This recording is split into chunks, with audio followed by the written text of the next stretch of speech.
नमस्कार, मैं हूं शहबाज और आप देख रहे हैं ट्रूथ इंडिया न्यूज़। जैसा कि बिहार में कोरोना वायरस से मरीज़ जो पीड़ित हो रहे हैं उनकी संख्या लगातार बढ़ती जा रही है और अभी ये संख्या 724 के करीब में हो चुकी है। लगभग 724 लोग कोरोना वायरस से पीड़ित हो चुके हैं। वहीं अगर ठीक होने वाले मरीज़ों की संख्या की अगर जानकारी आपको दी जाए तो लगभग 367 मरीज़ ठीक हो चुके हैं। लगभग 50% मरीज़ जो है कोरोना वायरस से जो पीड़ित हुए हैं वो बिहार में ठीक हो चुके हैं।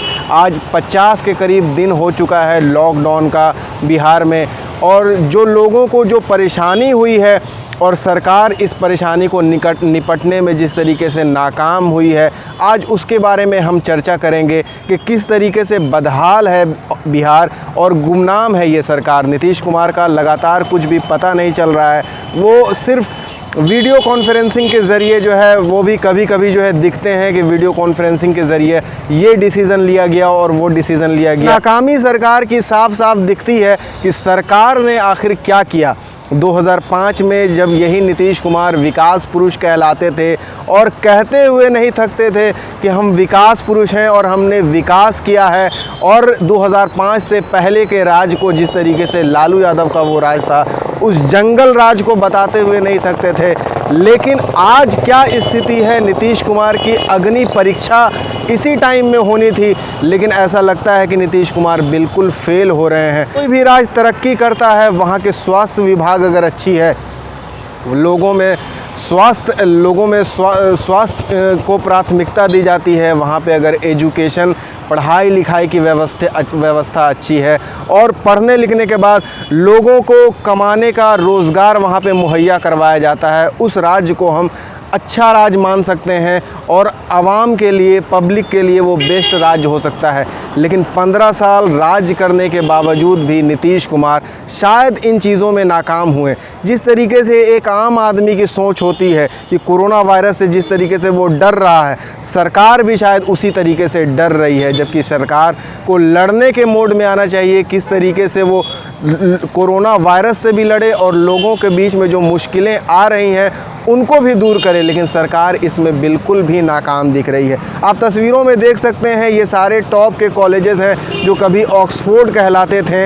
ये आप देख सकते हैं पटना कॉलेज है, ये आप देख सकते हैं साइंस कॉलेज है, और ये इसी के आगे थोड़ा सा बढ़ेंगे तो NIT कॉलेज है, नेशनल इंस्टीट्यूट ऑफ टेक्नोलॉजी, जहाँ से इंजीनियरिंग करने के बाद बच्चों की ये ख्वाहिश होती है कि उन्हें 10 लाख, 12 लाख, 15 लाख का पैकेज मिले, क्योंकि सबसे तेज़ स्टूडेंट जो पूरे हिंदुस्तान में होते हैं वही इस NIT में एडमिशन ले पाते हैं। लेकिन जिस तरीके से स्कूल कॉलेजेस आज 50 दिन से ज़्यादा हो गए हैं और बंद हैं, और पता नहीं कब तक बंद रहेंगे, और जो विद्यार्थी यहाँ पे पढ़ते थे उनकी पढ़ाई चौपट हो रही है।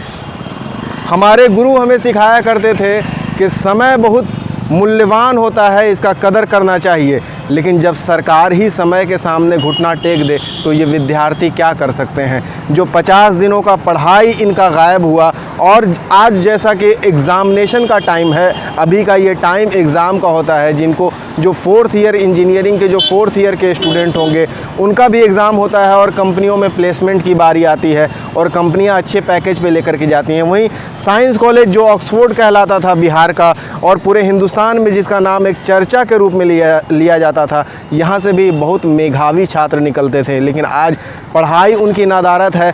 और जिस तरीके से आज जो हम गूगल की बात करते हैं और डिजिटल इंडिया की बात करते हैं, ये डिजिटल इंडिया बिल्कुल फेल होता हुआ दिख रहा है इस बिहार में।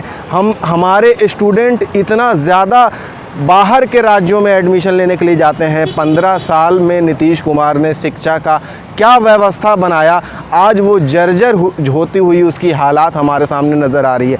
दूसरी तरफ अगर हम बात करें तो सरकार स्वास्थ्य पे पूरी ध्यान देती है, और नीतीश कुमार का जैसा ये गुमान भी था कि उन्होंने स्वास्थ्य को लेकर के बहुत ज़्यादा चिंता दिखाई थी, और उनका ये कहना था कि स्वास्थ्य विभाग में उन्होंने बहुत ज़्यादा अच्छा काम किया है। आज क्या हालत है हमारे स्वास्थ्य विभाग का, ये भी हमसे छुपा हुआ नहीं है।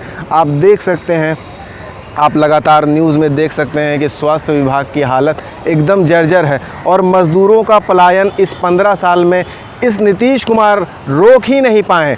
और हमें समझ में नहीं आता है कि ये इलेक्शन का भी साल है। अगर सब कुछ ठीक ठाक रहा तो नीतीश कुमार जब इलेक्शन लेने के लिए, वोट मांगने के लिए लोगों के पास जाएंगे और जिन मज़दूरों को उन्होंने कभी लाने से इनकार किया था उनसे वो क्या बोलेंगे, जिन विद्यार्थियों को अच्छी शिक्षा देने का उन्होंने वादा किया था उनसे वो कैसे आंख मिला पाएंगे, हमें ये नहीं समझ में आती है। लेकिन दुर्भाग्य अवस्था है ये पूरे हिंदुस्तान की, पूरे बिहार की, कि यहाँ पे वादा बहुत ज़्यादा किया जाता है और सरकार बनाने के लिए ऐसा लगता है कि जैसे मीडिया का पूरा ज़्यादा इस्तेमाल होता है। मीडिया का मतलब हम ये नहीं दोष कर लगा रहे हैं कि सारे मीडिया बिकाऊ होते हैं। मीडिया का मतलब वो सारी चीज़ जो सरकार की खूबियों को गिनाती है, सरकार के नाकामियों को छुपा देती है, इसको हम ऐड भी बोल सकते हैं, प्रचार भी बोल सकते हैं। प्रचार का एक दौर चल रहा है, वादा का एक दौर चल रहा है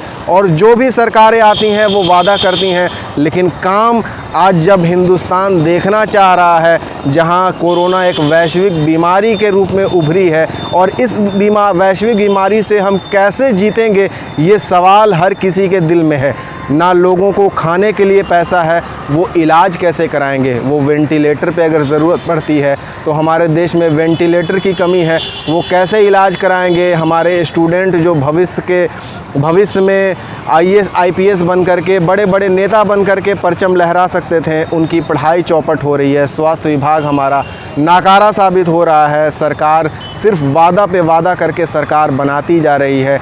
मज़दूर लगातार पलायन कर रहे हैं और आज घर वापस होने में उनको परेशानी हो रही है।